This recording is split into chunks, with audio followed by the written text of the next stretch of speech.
মধ্যপ্রাচ্যে আবারও বাড়ছে যুদ্ধের শঙ্কা।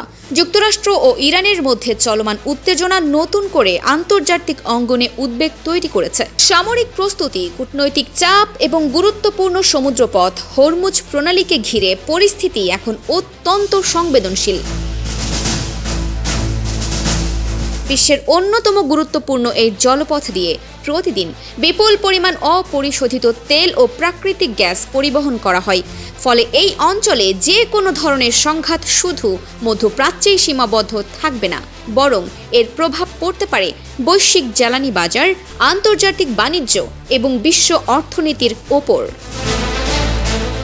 সাম্প্রতিক সময়ে যুক্তরাষ্ট্র পারস্য উপসাগর এলাকায় তাদের সামরিক নজরদারি ও নিরাপত্তা কার্যক্রম আরও জোরদার করেছে। একই সঙ্গে ইরানও নিজেদের প্রতিরক্ষা প্রস্তুতি বাড়ানোর কথা জানিয়েছে। উভয় পক্ষই বলছে তারা নিজেদের নিরাপত্তা নিশ্চিত করতে প্রয়োজনীয় ব্যবস্থা নিচ্ছে। তবে বিশ্লেষকদের মতে দুই পক্ষের এই সামরিক অবস্থান যে কোনো সময় নতুন উত্তেজনার জন্ম দিতে পারে। এদিকে আন্তর্জাতিক বিভিন্ন গণমাধ্যম জানিয়েছে মধ্যপ্রাচ্যের কয়েকটি দেশে অবস্থানরত মার্কিন স্থাপনা ও সেনাদের নিরাপত্তা জোরদার করা হয়েছে। পাশাপাশি গুরুত্বপূর্ণ নৌপথে বাণিজ্যিক জাহাজ চলাচলও নিবিড়ভাবে পর্যবেক্ষণ করা হচ্ছে। কারণ হরমুজ প্রণালীতে সামান্য অস্থিরতাও বিশ্ববাজারে তেলের দামে বড় ধরনের প্রভাব ফেলতে পারে। পরিস্থিতি নিয়ে উদ্বেগ প্রকাশ করেছে জাতিসংঘ সহ বিভিন্ন দেশ। তারা উভয় পক্ষকে সংযম প্রদর্শনের আহ্বান জানিয়েছে এবং কূটনৈতিক আলোচনার মাধ্যমে সংকট সমাধানের ওপর গুরুত্ব দিয়েছে।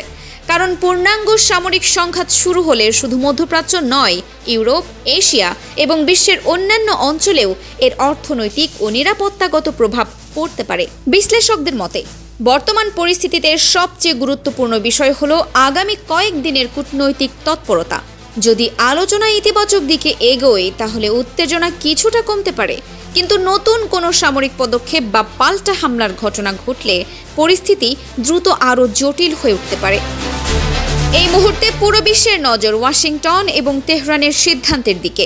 কারণ এই দুই দেশের পরবর্তী পদক্ষেপ শুধু মধ্যপ্রাচ্যের ভবিষ্যৎ নয়, বৈশ্বিক জ্বালানি বাজার, আন্তর্জাতিক বাণিজ্য এবং বিশ্ব নিরাপত্তার উপরও গুরুত্বপূর্ণ প্রভাব ফেলতে পারে।